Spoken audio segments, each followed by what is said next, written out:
Hi, well, I'm here with Wacker at Communitech's Technology Leadership Conference, and Watts has been talking a lot about innovation and challenges of innovation. So, Watts, you've been involved in looking at innovation for many years.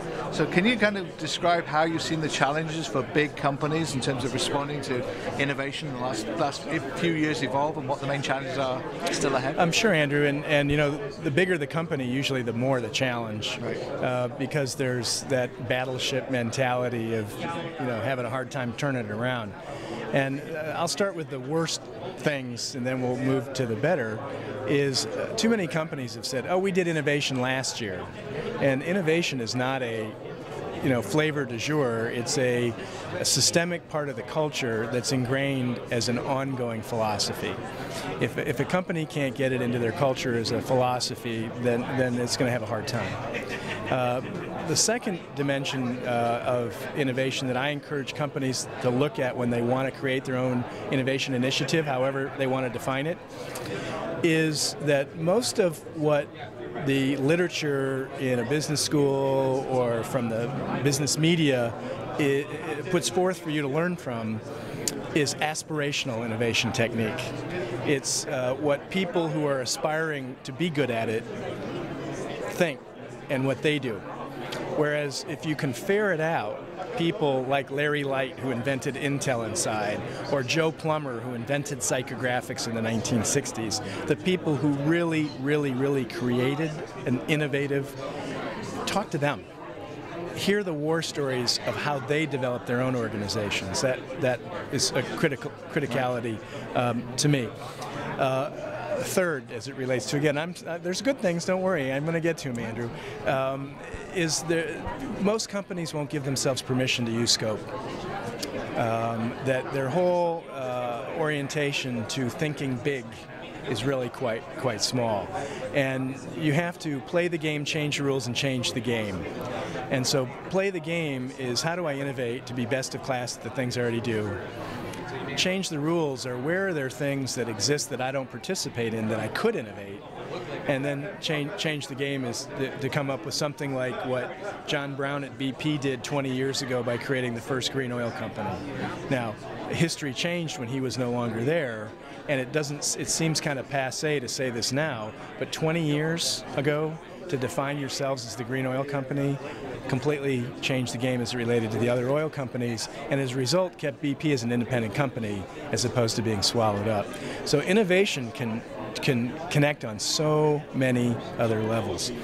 I love to remind people that when you want to do innovation within an organization, that you have to remember that lefties are the only people in their right minds, and that you have to have both left and right brain, reason and intuition kind of colliding together. That it's oftentimes when you put these teams together, we don't pay enough attention to the vagaries of the disciplines to which people come. And some of the companies I've seen do this the best, like Adidas, or Adidas as they like to say, is their head of R&D is a joint job between an engineer and a designer, but the designer runs the engineering and the engineer runs the design. And when you start getting that matrix of opinions across, it makes a huge difference. So it's interesting, when you talk about innovation, and many other people at the conference have talked about, they talk about culture and leadership and incentives and alignment of values and things like this. And yet when you get into the workforce, the people charged with innovation are engineers and technologists. So are we kind of underserving our underserving our graduates, if you like, by kind of treating the innovation mandate as one that the technologists lead with, rather than the psychologists, sociologists, anthropologists, economists? To me, it's not the discipline. Although I love to have many different disciplines, it's whoever you are and wherever you're from, are you willing to get dirty? Can you handle the environment that's messy, that is constantly in flux and chaos and uncertainty? And if that's not a work environment that you can personally feel comfortable with, that's not the kind of person I think that has success. Another critical piece to me that is missed in so many things is the importance of attention to detail. And I wanted to reference today and didn't, and I think it would be great for business students to study, is Hyman Rickover. And Hyman Rickover was an admiral in the United States Navy who invented the nuclear navy. Now imagine in the 1950s convincing a government with the biggest military in the world on the top of their game with 50% of the world's GDP that we need a new navy that's all driven by nuclear reactors. He made that happen. But Hyman Rickover was considered by Peter Drucker as his greatest person to debate. And he was considered by Peter Drucker the finest management guru he had ever met. And he was totally engaged with the concept of attention to detail as one of the criticalities to success and to innovation. So I see that was missed, and I think it's missed in a lot of locations. Last, and it was something that was discussed a bit today, and I wished I'd made more comments about it, is this role of play. And too often companies look at play as corporate fun. And in reality, we are homo ludens, we are players. You know, as Shakespeare said, the world is but a stage, and the men and women merely players upon it, each with their exits and their entrances, and over the course of a lifetime, playing every part. We play our way to learning. The number one goal in life is to survive, and in the first world, if we want to make it thrive, that's okay. And the number one way, the number one strategy you get to there is you play your way, and that is totally correlated and totally causal. So you use Shakespeare, analogy of Shakespeare, and so should we each in these organizations, should we be playing different roles, or should we be having teams where the individual players play those roles? I think it has to be designed around the history and the entrenched culture of the company. So my answer to you is it could be both and it could be neither. You know, when I worked with General Electric 12 years ago, I said, "You're GE. The guy who founded your company is the greatest inventor of all time." Well, okay, maybe Leonardo da Vinci, but after that, at least the 20th century's version. And they couldn't think big. I said, and their culture had suppressed it all. Now, when they unleashed that, they had to take steps and start developing an understanding of how it became absorbed into the culture. And as they saw that, they realized it would take years, not a function of a year or a half year, and developed a 5-year plan for it. And that made a huge difference. May not work for another company, may not work for Tim Hortons, and I'm so glad Tim Hortons is back as a Canadian company, by the way, but it did for them. So you have to judge that based on the history of the organization. So you talk about the need when you're kind of stuck in a rut, as you're implying GE was, to challenge. Is it always possible to challenge a culture? I mean, I see many organizations that are doing okay, there's no crisis, and trying to get them to recognize that they need to do something different seems to be a big challenge for them. Well, change only happens when the pain of where you are is now perceived as greater than the pain of where you're going to end up, even when you don't know what it looks like. That's the only time organizations change. Now, smart organizations see that over the horizon, and therefore they can institute these processes at the top of a game.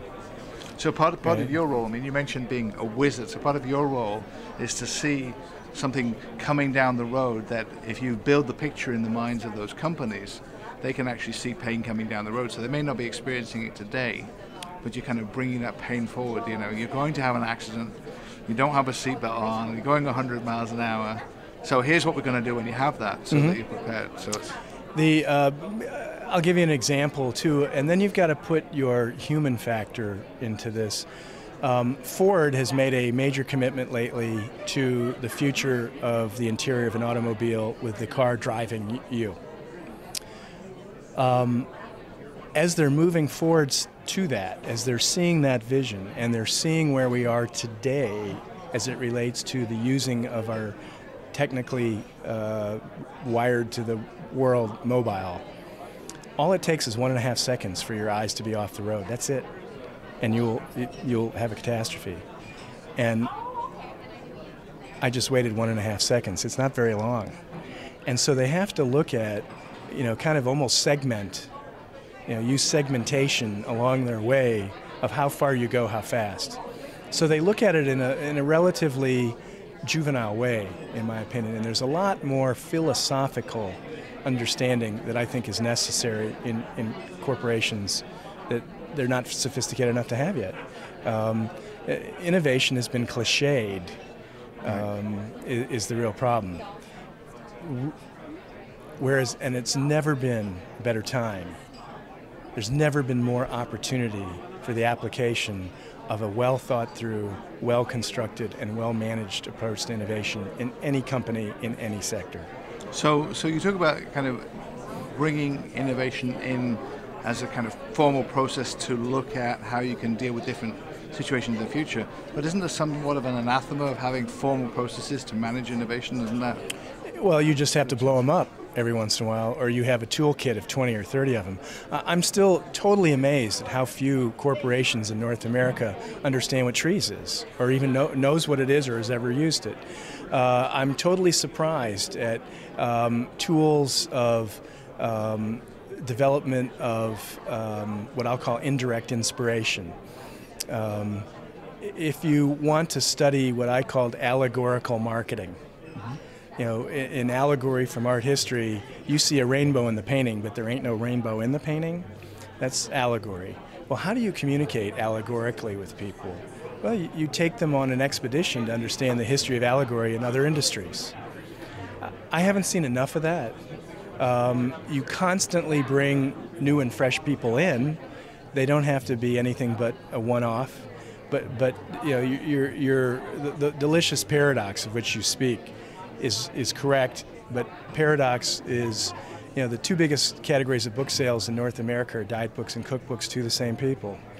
So the more you can bring paradox in, organize a rote system that you constantly attack, as opposed to don't have one at all, would be something I'd explore depending on the company. And do you see opportunities for organizations facing these challenges to kind of share experiences? Because, you know, a lot of the innovation results in failures, or, you know, small failures maybe if you can manage them, but people don't want to seem to talk about the failures. We have this kind of personality of just telling people about our success. And do you see any ways of kind of stimulating that?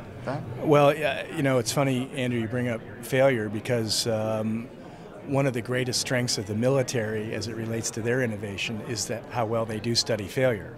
Corporations like to put it into a drawer like it's radioactive and close the drawer and pay no more attention. It's a terrible shortcoming. Studying your failure is one of the greatest things you can do as a tool. You know, lots of companies won't because in their culture, but if you can get past that, tremendous tool.